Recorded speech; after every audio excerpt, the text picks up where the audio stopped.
Afternoon and welcome to our Way Forward Workshop Leader Lunch Break. As I think you all know, the intent of our Leader Lunch Breaks are to keep greater Clevelanders informed on critical topics and emerging issues that we all face.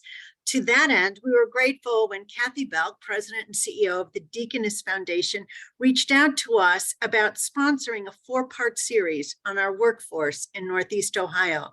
Today is the first in this monthly installment. I'm going to turn it over to Kathy, who has spent many years advancing these issues, to set the stage. Kathy? Hi, everybody. I'm Kathy Belk. I'm the president of the Deaconess Foundation, where our mission is to help people impacted by poverty to build careers which sustain themselves and their families. As Marianne said, this is our first of 4 lunch break speakers, where our intent is to share with you the landscape of the Northeast Ohio labor market and the resources that are available to employers and to job seekers to ensure we have a strong workforce working and enabling companies to grow in our community. So we start our series today with an overview of the labor market in Cleveland. I know when I'm looking to understand anything about occupational trends or employer needs or workers, there's one person I go to first. Please join me in welcoming Jacob Duritsky, the VP of Strategy and Research at Team Neo. Jacob leads strategy and research to serve the information requirements and align strategies among Team Neo's various partners and communities, all of whom are focused on region-wide economic growth. His primary responsibilities include analyzing the regional economy, developing strategic and coordinated actionable insights, and providing a perspective on how the Northeast Ohio economy can better perform. That sounds great to me. Jacob himself holds a Bachelor of Arts in Urban Studies from the Maxine Goodman Levin College of Urban Affairs at Cleveland State University, and he also holds a Master's of Science in Urban Studies.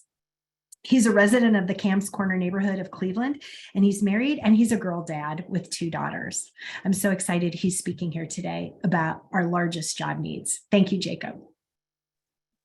Well, thanks so much for having me, Kathy. Thank you for that kind introduction, Marianne, as always, and Rachel. Great to be with you all here today and talk about a topic that is critically important to, I think, a lot of what we're seeing going on in the economy right now, which is talent, and the impact that talent is going to have on Northeast Ohio and kind of where we see the crystal ball showing us going in the next 18 to 24 months. But I think more importantly, what we need to do if we're going to remain competitive as an economy. So I am going to share my screen and put it into presentation mode. Just by a nod, Rachel, can you see that okay? Cool. All good? All right, excellent. So thanks again. I'm going to talk to you a little bit about sort of the crystal ball, where we see the economy going out toward 2025. But again, more importantly, the opportunities that we have and how we need to capitalize on those opportunities for the industries that we see growth in to really be driven forward in the future. The folks on this call who know me well, Marianne, Kathy, Rachel, Andrew, if he's on, all would be upset if I didn't start with a joke. And I'm going to start with a joke, which is just a very, very small change on a joke that I tell all the time, but I thought for my Leadership Center friends especially, we'd switch it up a little bit here. So what do you call someone who drives a train part-time? A semiconductor. Get it?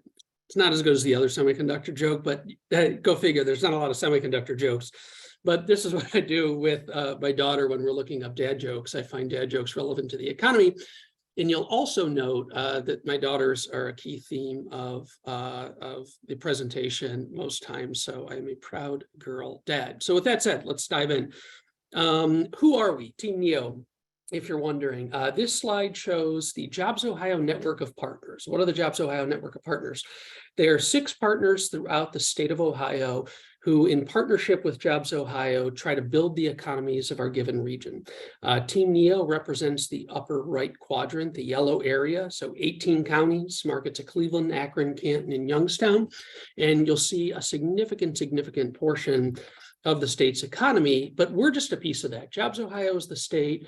We are certainly the regional view of that, but we have tons and tons of partners, many of whom are on the call today at the local level, the county level, who help us collectively as a region to drive economic development forward. I think the one thing to take away from this presentation in this deck is when you're doing this type of work, there is no silver bullet. There's no single solution that can drive change. So it's going to take a lot of collective effort if we're going to do that well. We've been around since 2003, since 2015, have helped create about 6,000 jobs, several billion in new payroll, and tens of $millions in new capital investment. So proud of the work that we do, but couldn't do it without our partners throughout the community, and uniquely funded.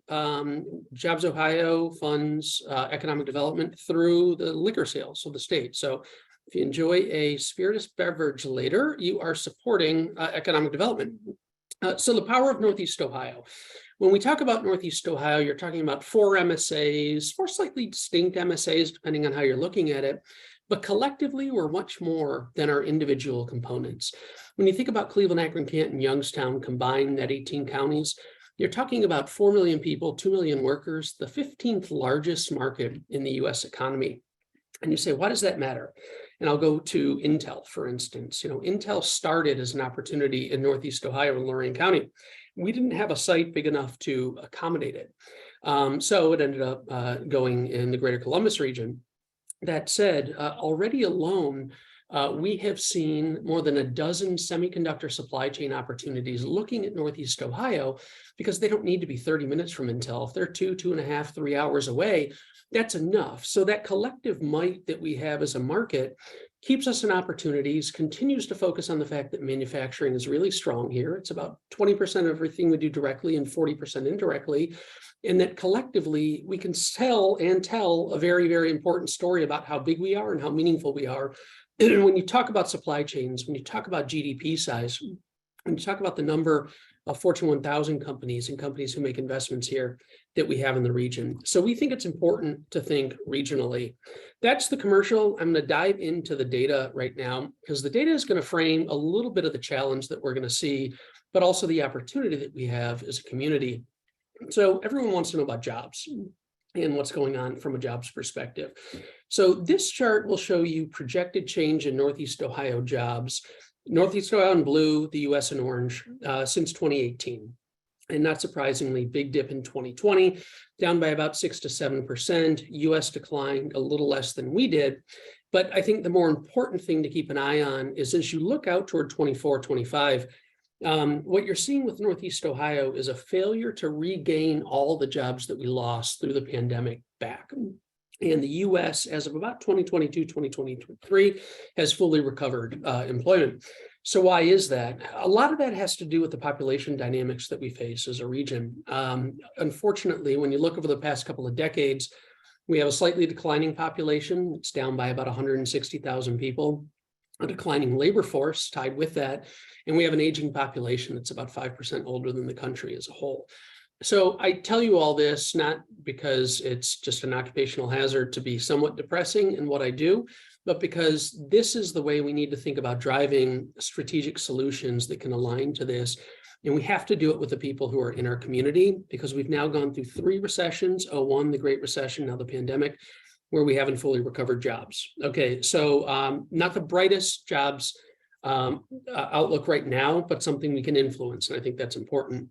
GDP, Northeast Ohio share of gross domestic product, much more optimistic story, declined a little bit in 2020, much similar to the US, regained that all back in 2021 and now projected to see 10 to 15% growth, even with all the inflation noise and everything going on with revised projections nationally, still strong growth. So what does that mean?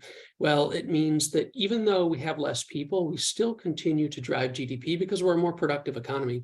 So it doesn't matter what sector you're in, if you're in healthcare, if you're in IT and technology, manufacturing, professional services, banking, overall, as an economy, we've become incredibly more productive. Now the challenge is, how do we align people with those skills of the future? And how do we start to think about what's going to continue to drive that growth going forward?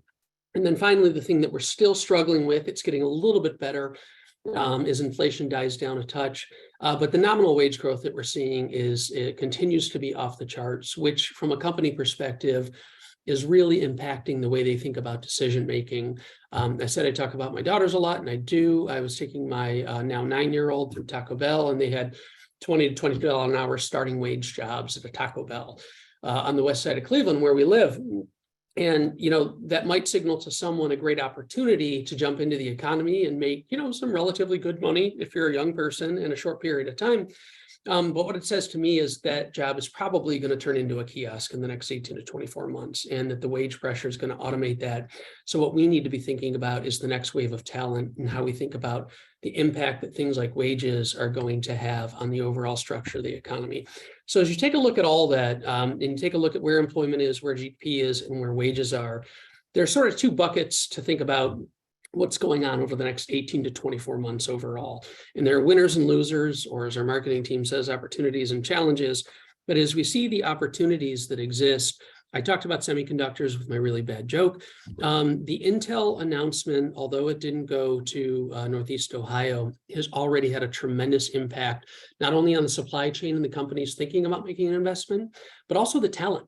The #1 school in all of Ohio to produce graduates who are capable of working for Intel right now is Lorraine County Community College.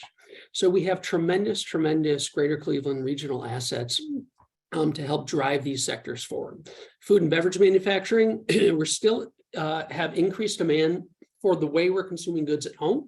It's kind of a trait we picked up in the pandemic, and we haven't fully let it go. And we have a big food and beverage manufacturing sector here, which has grown. And it's not just beer, which I think a lot of people can associate with Greater Cleveland, but it's also packaged goods. It's also fresh produce. Very unique market for that. IT is still really strong. As you think about information technology, demand for firms, workers, don't let the headlines fool you. One, they're real. When you look at some of the layoffs that have taken place in Silicon Valley and some of the big companies that we know of, so think your Googles or your Metas or any of the other sort of household names. Yes, there have been significant layoffs. A lot of that's been in the sales force, actually, of those companies, and some of it's been in the IT and technology space. But the reality is here, demand hasn't really shrunk that much. It's gone down from pre-pandemic levels or post sort of middle pandemic levels, really high to a more normalized perspective. But it's still incredibly in demand for our professional services, our companies like Progressive or a Sherwin or a Key and others. EV, batteries, future opportunities.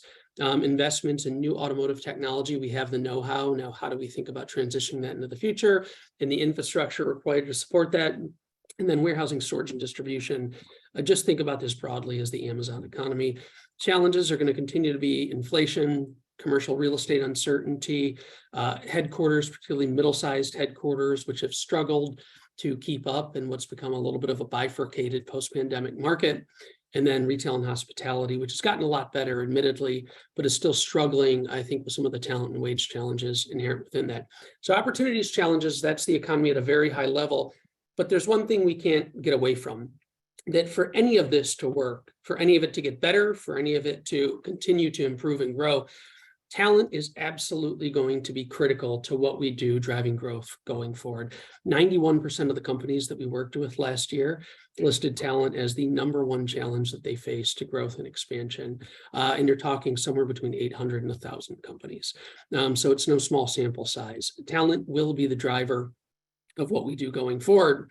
And so what we've tried to do is create a platform where we can inform this effort. And we've called it our Aligning Opportunities series of reports. And this is a lot of the work that, thanks to Kathy and Marianne and others, we've been able to build and socialize throughout the community in different ways to tell a more nuanced story of what's going on in the Northeast Ohio talent economy, and to do it not just through the lens of what businesses need and what we're credentialing here in the region, but also through the lens of gender and equity, and to start to get at more granular solutions to what can drive this talent challenge and then become a solution for this talent challenge going forward.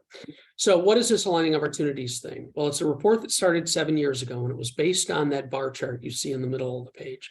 That bar chart said that based on a study that came out of Georgetown, about 65% of jobs in the state of Ohio, but largely nationally, would require some post-secondary credential by 2025.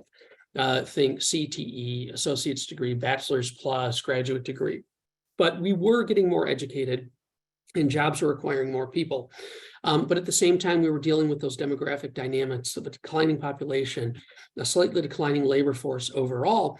So the question we were asking ourselves is, if we're to get there, how do we do it? The first thing was we needed to think about demand. Where are the good jobs in the economy? Where are the biggest opportunities and the biggest gaps that we see? And this is an eye chart, but we can certainly share these slides with the group afterwards so you can take a deeper look, as well as any of the studies associated with this. But this is essentially the Northeast Ohio labor market at a high level. You can see to the left the 6 major categories of workers. Not going to see retail in here, hospitality. This focuses on traded and export-based sectors. But if you look at the top 3, IT, manufacturing, and healthcare alone, and I'll just go across the IT category for simplicity's sake. If you look at IT workers, computer and IT, think software development, computer science majors, total demand for workers in 2020, so that's the last year we had comparable data, about 13,000 workers. Some of that accelerated a little bit by the pandemic, but that's been growing over the past 7 years. Entry-level demand for workers, about 5,100. And when you look at credentials being awarded, so that can be coding boot camps, if we have the data, 2 years, associates, bachelor's plus, about 2,700. So when you think about the gap that exists in IT between the types of credentials being conferred here in Northeast Ohio colleges and universities versus the demand that we have, which is real, you can see a gap anywhere from 2,000 to 10,000 jobs, depending on the level of experience, that are going unfilled because we don't have enough people in these occupations. And the same is true for manufacturing. People talk about the decline in the industrial Rust Belt. The reality is, if you look over the next 5 years, we have about 100,000 projected production job openings in the labor force. So it's one thing to look and see a trend that has declined, admittedly, over the past couple of decades. It's very different to look and say, there are a lot of people leaving the manufacturing labor force. What are we going to do to replace those folks? Because we still need them. And then obviously healthcare with our major institutions here. So we painted a picture with data and with a lot of input from our partners about where the challenges existed. Those 3 sectors alone in any given year, 50 to 60,000 jobs go unfilled. But the question became, so what do we do about it? And it's not simply a matter of, well, have a conversation with young people and tell them there are jobs in IT and technology. I did that. My 9-year-old who likes Taco Bell so much also likes YouTube and wants to be a social media influencer. So she doesn't listen to my advice on the economy. And my oldest daughter, who is a psychology and fashion major and a junior in college, although I'm sure will just be as successful as she wants to be, also hasn't listened to my career advice. So take this all with a grain of salt. But when we think about the areas of the economy with the most in-demand opportunities, it's not just about thinking about it through the lens of a traditional structure. It's starting to think about who's been disproportionately disconnected from the economy. And I think this is where the nuance behind the data comes in. It's not just that we have gaps. We have gaps because they're going unfilled by people who are absolutely critical to the labor market of Northeast Ohio, who haven't had participation rates as high as some of their counterparts. So what does that mean? Misaligned opportunities. A companion report that we put out, which looked at issues of racial inequity within the Northeast Ohio labor market. When you look at those 3 areas of the economy, manufacturing, healthcare, and computer and IT, I would just point, for simplicity of talking through it, to the gold piece of the pie. Think that African Americans make up about 15 to 17% of the Northeast Ohio labor force. And then look at the representation in most in-demand industries from a credentialing perspective. Manufacturing, 10% of total credentialing taking place, significantly under. Healthcare, 9%, and disproportionately under the RN level or peaking at the RN level. And then computer and IT workers, only 5% of the credentialing that we're seeing. So when you have collectively representation through minority communities in the region that make up 22 to 24% of the overall economy, and they're this underrepresented, you're going to have a challenge growing your way out of this problem. You can't simply bring that number of people in overnight. And so we have to connect people here to better opportunity. 19 of the top 20 in-demand occupations in Northeast Ohio, good paying wages, strong demand, low risk of automation, are underrepresented by minority communities. There's a lot of discussions we could have about why that is and wraparound services and some of the structural issues that exist. But I think the simple takeaway is we have to do better if we're going to start to fill some of these gaps overall. Another way to think about it that we looked at through the pandemic, lost opportunities. when you looked at the headlines taking place nationally, you saw the disproportionate impact that the pandemic was having on women in the labor force. And that was real. And if you look at the data in Northeast Ohio, it demonstrates that it was real. But what the trend, I think, hides a little bit is that although since 1970 or so, we've seen some of the gap in pay gap and labor participation between men and women starting to close, it sort of peaked around the early 2000s. So we haven't seen much of an acceleration in the pay gap that's been taking place. And unfortunately, Northeast Ohio is not immune from what that trend has looked like. So this is pre-pandemic data, 2019 estimates. And I'll just, bottom of it is level of educational attainment, men in blue, women in that orangish gold bar there. If you just take a simple data point in time, on average, women with a bachelor's degree made as much as their male counterparts with some college or an associate's degree. There's a significant earnings gap. And that comes about because, again, one, structural issues, two, wraparound issues, but historical issues, which have, in many cases, excluded or even been, in some cases, unintentionally excluding of women from some of those key occupations that we're talking about. 15 of the top 20 occupations, I said 19 of the top 20 underrepresented by minority communities, 15 of the top 20 are underrepresented by women. So again, we don't have everyone participating equally in an economy that needs as many people as we can, given the dynamics that we see going forward. So I'm close to out of time, but I am going to give you 3 quick examples. This is not just data for the sake of data.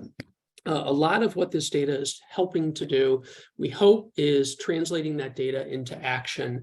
And I suspect that as this series goes on, you'll hear more about Deaconess and the work of the sector partnerships and everything else that's taking place. So I wanted to highlight 3 that are close to some of the work that Team NEO is doing. This, don't try to read it. It puts me to sleep too, and it's my initiative. But our Talent Development Council effort brings together on a quarterly basis 20 higher education institutions, 15 business leaders, and our sector partner folks to have a collective conversation about these issues and say, one of the things we have great insight into is what the pipeline of jobs looks like over the next 18 to 24 months. We can't build it alone. Our partners can't build it alone. How do we have a collective conversation about how we drive that forward? So right now in 2023, we have 20 different institutions, 5 specific supply chain companies, all focused on the first 6 months of 2023 in defining the most in-demand opportunities in the EV space, in battery storage space. The next 6 months dedicated to semiconductors. If we're going to compete for these opportunities, if we're going to compete for the supply chain, we need to be ready when they want to make an investment. We don't want to start preparing for that investment. So it's a proactive look at what we can do. The Cleveland Talent Alliance, not a ton in the news yet about this, but 3 incredibly important initiatives, which certainly the Leadership Center has been a huge part of. Improving perceptions, Destination Cleveland leading a lot of that effort to try to change perceptions in Northeast Ohio, but also do it while people are here in town. We had a conference that a lot of people on this call participated in about a year ago, where you had women in cybersecurity occupations from all over the globe coming to Cleveland for several days. We need to sell them on that asset. Attracting tech talent, thinking about how we grow our baseline of STEM talent and how we think about those emerging jobs of the future. And then the one that we're most plugged into is how do we retain more of our college graduates here? We don't do horrible. We keep about 48% of them here in Northeast Ohio, but to even grow that by 1% or 2% a year over the course of 7-8 years becomes incredibly impactful. And I think one of the conversations that we've all had involved in the Talent Alliance is that has to start earlier. It has to start at orientation. It has to start with really selling people on opportunities at a much younger point in their career journey, which for a lot of us started in college. And then finally, something we're doing internally with partners throughout the region, Career by Design, CBD for short. I have a sophomoric sense of humor, so but the Career by Design series is really us taking all this information that you're getting here in about 25 minutes and working with individual institutions to tailor this content to their programs, their faculty, their administration. I think I saw Sandy McKnight was on the call from Cuyahoga Community College. I'm not sure who else. We've just spent the last 3 months doing the Dean's Institute with them, talking to all their deans, their administrators, their faculty, and having these in-depth conversations about here's where in-demand opportunities lie.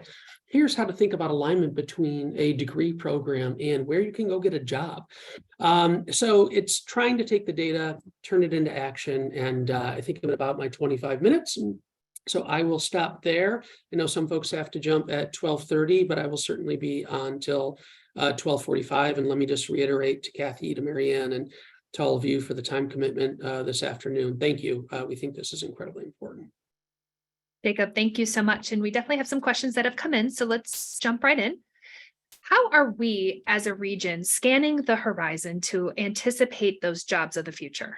Yeah, so it's an interesting question because right now we're actually doing a study on the future of work for some of our partners in the southern part of our region. And what we're trying to do is think through the lens of what are the practical skills, the soft skills, the hard skills, the technical skills, which aren't going to evolve, versus what are the technologies and the new products and new innovations that are really going to evolve the way we think about what a Northeast Ohio economy looks like. What does that mean? That's kind of vague. What it means is I talked a lot about semiconductor and EV. Those are two emerging opportunities that have complementary skill sets to a lot of the things that we've done here, electrical engineering, electrical technician work, but don't have necessarily a true end market for them right now. So how do we get ahead of those where we see industry opportunity? When Intel comes to your state, semiconductors are going to be big. It's the same thing with them. But the other thing that we're thinking about and trying to help influence from a talent perspective is what are those new and emergent technologies that are really going to shape the way that we do things today differently? The industrial Internet of Things, additive manufacturing, the way we think about automation, AI even, require a very different set of skill sets. But one of the interesting things, a lot of people hear that and they hear, okay, IIoT, great, technology is coming to take a manufacturing job away. It's often not the case. What it's doing is helping some of our smaller base of companies with oftentimes minimal investments become extremely productive and leverage their workforce differently. We work with one company who made a $24,000 a year investment in IoT related sensors and technologies, doubled their productivity within a year, kept every single employee there that they had, hired a data analyst, and then hired 7 more workers. The stories of it were real, but I think we just have to be very thoughtful about how we plan for those opportunities. And as we think about preparing for those careers, what skill sets should K through 12 be focusing on to help our students for those future careers? And how can we look to make sure those jobs have a living and family sustaining wage? Yeah, good questions, important questions. I see on my portion of the screen, Craig Dorn, who can chime in the chat with probably better answers than I. But here's the way we've thought about it. I talk about my daughters who don't listen to me, which is maybe normal. And when we think about all this data that we're sharing here with you, this doesn't always translate to a 6th grader, not surprisingly, right?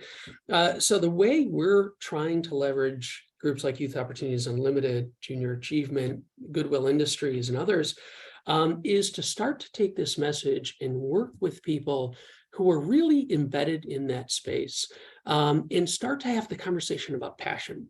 We've gone to Rhodes High School. We've worked with CMSD. We are still to this day. We've worked with the Akron School District to have these conversations and these roundtables with young people.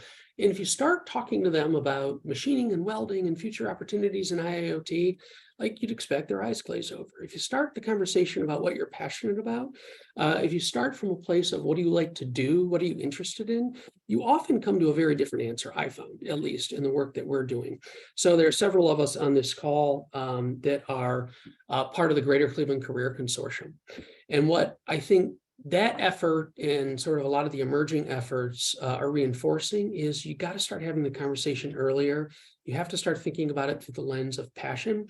And then to the question about family sustaining wages, we know what the good paying jobs are. We know what the low risk of automation jobs are right now, at least out for the next 10 to 15 years, which is about as good as any of us can do until, according to the news over the last 2 weeks, AI takes all our jobs. But the reality is we have that data. Now we need to communicate it better. So switching focus a bit to kind of talent attraction and retention, has there been consideration around recruiting new residents with particular skill sets by creating those live work zones in Cleveland, like what has been done in other communities like Topeka, Kansas, and also giving new residents stipends to move here? Yeah, so I don't know that we've ever gotten as far as discussions that I've been a part of around full stipends. Marianne and folks through the Leadership Center and Leadership Cleveland have done a lot of research on this, and she can probably point you to some really good case studies.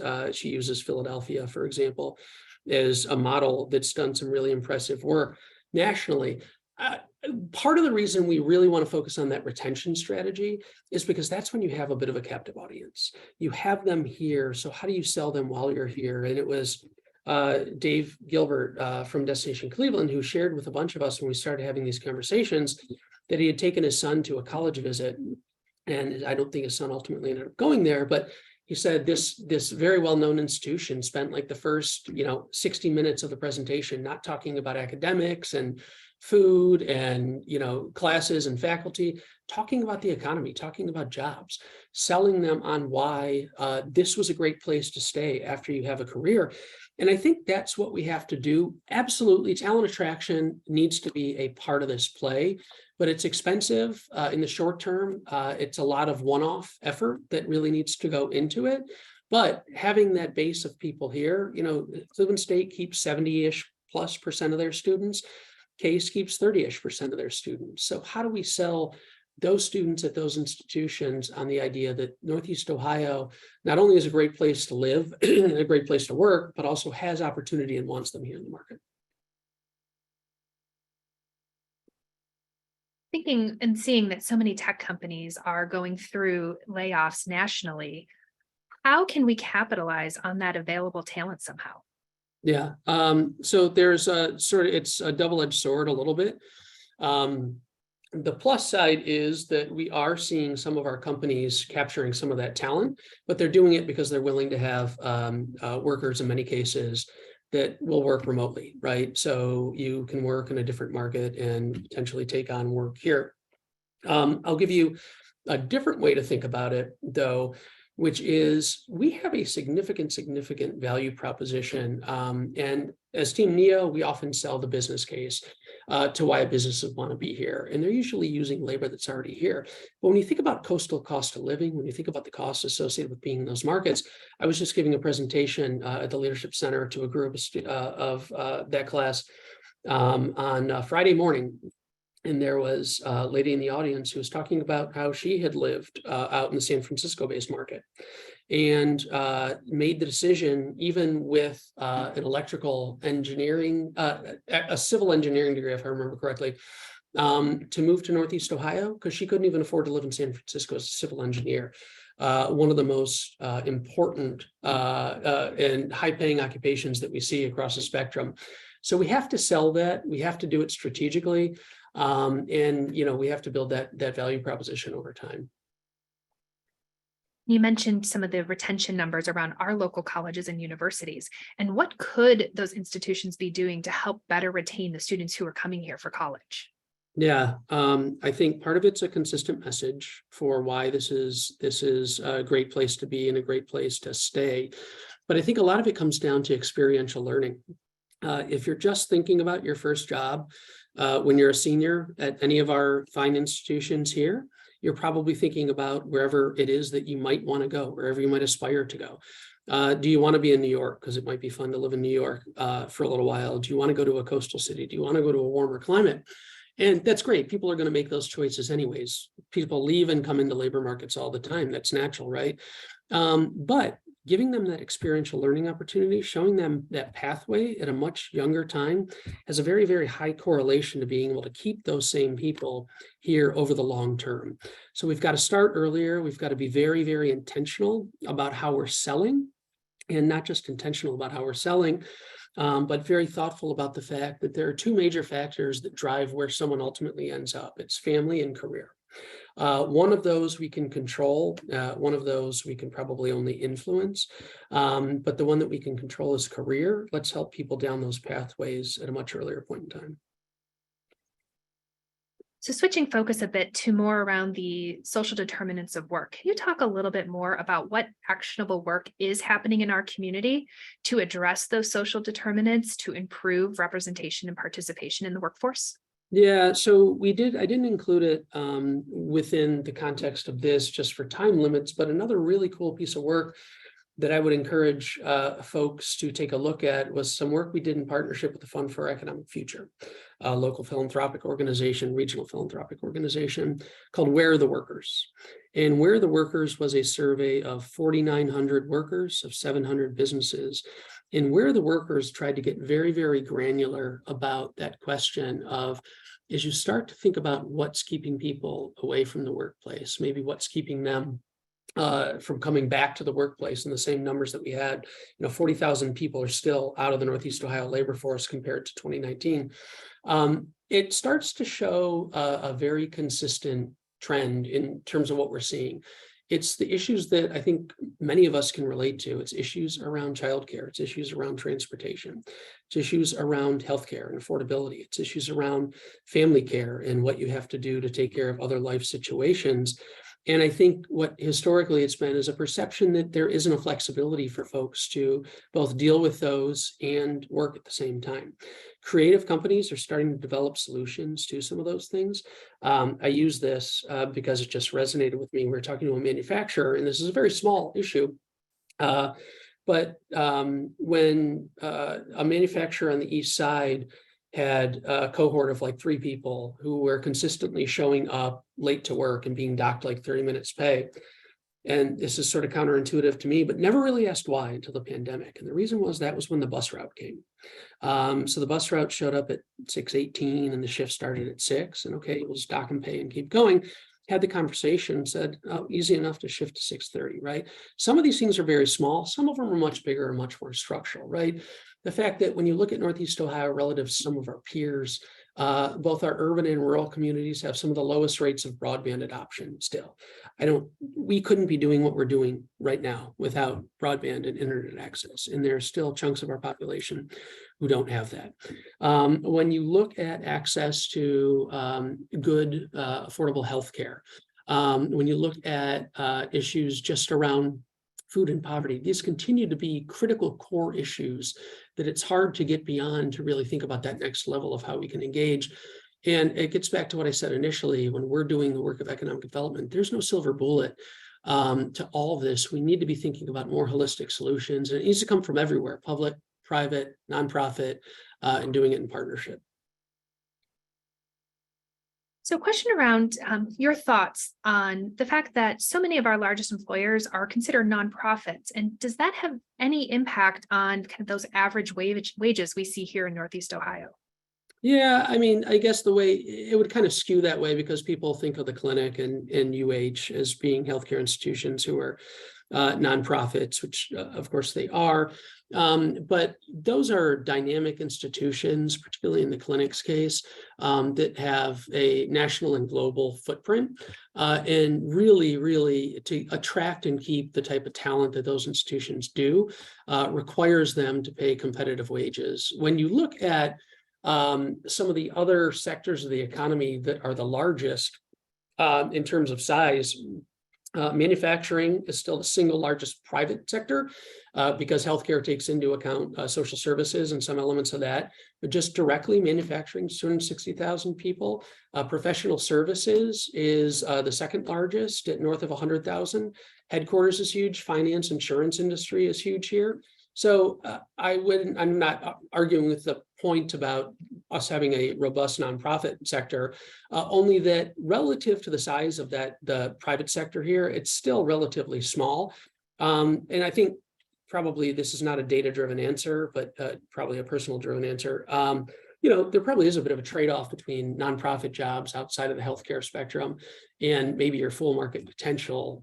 But I'm doing this because I enjoy the work and I'm passionate about Northeast Ohio and Greater Cleveland, not because I ever want to become the CEO of, well, no one wants me to become the CEO of anything probably, which is better for the region long-term. Jacob, how do you respond to companies saying that their greatest need is talent? How do you convince them that the talent is here? Yeah, well, we convince them by trying to help them think differently about how and where they can source talent from. It's a expanded view of the conversation that we just had, and it can take and manifest itself in a bunch of different forms. For instance, Jobs Ohio, who I talked about. If you're a company making a new investment, want to hire 40 workers, there are statewide incentives, tax credits, grants, training programs available to companies to help them prep that labor force. If you think about something that took place through the pandemic called Ohio to Work, Ohio to Work was a temporary program which took people who were losing their jobs and helped them with in-demand training and career coaching. Goodwill Industries was at the table, Urban League was at the table, working with coding boot camps to get people back into some of these most in-demand jobs in the economy. So you can come up with creative solutions that require policy levers and sometimes dollars, but there are also other simpler solutions. One of the consulting things we do for companies with talent is just help them engage differently on LinkedIn. Are you thinking about how you find and source talent? Are you thinking about the keywords and who you need to be looking for? Do you actually need all 37 of those job requirements? Or maybe can you get rid of a few of those and probably attract a larger population, particularly of minority and women, who all studies show are less likely to reply to a position the more that you increase the requirements? Are you thinking whether you actually need that bachelor's plus, because that's what you've also always hired, or whether an associate's or even someone with some skill can get it done with some training on the job? So it's also helping them to think differently about that. And then I think one of the bigger things that we've been trying to do is really thinking differently about place. Thinking about transit access, thinking about walkability, thinking about access to significant populations. We work with, and he wouldn't mind me saying this, Andy Jones at MCPC, now Fortress, is a board member and leads our talent effort. He made a strategic decision along with other folks at his company to move from a pretty far ex-urban location down to the Midtown area. And in the first year, saw something like a 15 to 20% growth in minority applicants who are applying because they had easier walkability, easier access to public transit. So there are things that sometimes you have to be intentional about, think a little differently about, but that can really influence your ability to find a workforce. So what cities could Cleveland learn from to address these challenges? Who's doing this well? Yeah. Who can we learn from? So it's hard. I mentioned the Philadelphia example, and maybe Marianne can share with this group some of the literature on that, who's doing it well. I would say historically, though it's changing a bit, Pittsburgh's actually done it fairly well. Parts of Detroit, I'm just thinking about sort of peer comparison cities. Parts of Detroit have done it relatively well, though it's been in pockets. It probably hasn't been done as well as Pittsburgh.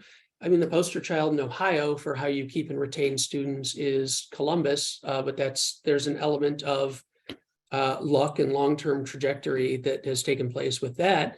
But if you think about the growth that's taken place in Columbus, for instance, yeah, part of that has been the fact that they have a less industrial, more modern dynamic to their economy. And that's not a plus or a minus, it's just different. But also that because of that, they found a way to capture a large percentage of Ohio State students and keep them thereafter. When you think about what Northeast Ohio is doing, we have 25 colleges and universities that we have to work with. So it's not just saying, hey, Ohio State, we're going to target you and try to keep students here. It's saying Cleveland State and Case and Kent and Akron and Youngstown State and Stark State and Tri-C, and I'm not going to name all 25, but are all equally important to solving that challenge. And I saw Marianne go off mute, so I'm thinking she might have something to add in here. I don't. I'm just getting ready for the wrap up. Go right ahead, Jacob. Well, your insights are great, though. I don't know if we have time for one more question, Rachel, or not. So the last question I would ask is, for those of us who want to stay up to date, continue learning, support this work, where do we turn? Yeah, I would say follow the work of the Cleveland Talent Alliance first and foremost, which I think will probably become, I might be speaking out of term here, but become much more apparent over the next several months as strategies are finalized, as really a lot of the strategic work to help move some of this dial throughout the rest of the year is put into place as some of those pilots emerge. And I think there's a lot of great work happening in that, but also I think it's conversations like this. What Kathy is investing in here, what the Leadership Center provides, these are great conversations, I think, to help drive what we can do forward. And I know we're out of time, but Jerry Mason said, can we agree it's a combination of retention, attraction, reinvention that will solve? Yeah, and solving's hard, but it will certainly help. But like I said, no silver bullet, we need it all. Great, Jacob, you have just been absolutely amazing. We have kept you talking nonstop for 45 minutes and filling our heads with all kinds of facts and action steps that we can take. And yes, it's retention, it's attraction, it's reinvention, and it's collaboration, because it takes all of us working together to address these issues. So thank you to Jacob. Thank you to Kathy Belk and the Deaconess Foundation for calling upon us to highlight these very important issues during this 4-part series.